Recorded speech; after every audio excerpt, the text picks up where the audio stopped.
ఒకటి కాదు రెండు కాదు 2 సంవత్సరాల నుంచి ఈ ఎస్సీ గురుకులాలను గోస ఉంచుకుంటున్నారు. ఎందుకయ్యా రేవంత్ రెడ్డి నీకు ఎస్సీలు అంటే అంత కక్ష? ఏ గురుకులాలు కూడా ఇంత గందరగోళం జరుగుతలేదు. పొద్దున్న లేచినప్పటి నుంచి వాళ్ళ తల్లిదండ్రులందరూ కూడా కూలి చేసుకునేటోళ్ళు, వీళ్ళందరూ కూలి పనులు పోయేటోళ్ళు, వాచ్మెన్ పనులు చేసుకునేటోళ్ళు, సెక్యూరిటీ గార్డ్ పని చేసుకునేటోళ్ళు, క్యాబ్లలో డ్రైవర్ పని చేసుకునేటోళ్ళు. వీళ్ళు వాళ్ళని వదిలిపెట్టుకొని స్కూళ్ళ చుట్టూ ఆఫీసుల చుట్టూ తిరుగుతున్నారు. ఎందుకు ఈ అధికారి మీ అలుగు వర్షిని గారికి వీళ్ళంటే అంత కోపం అండి? సంక్షేమ భవనము, అది సంక్షేమ భవనమా లేకపోతే ఆర్మీ హెడ్ క్వార్టరా?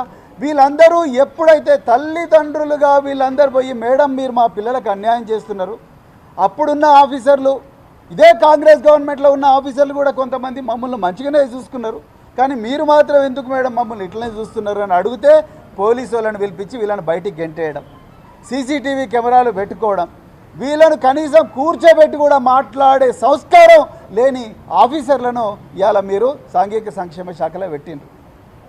మరిన్ని ట్రెండింగ్ వీడియోల కోసం న్యూస్ 18 తెలుగు యూట్యూబ్ ఛానల్ను సబ్స్క్రైబ్ చేసుకోండి.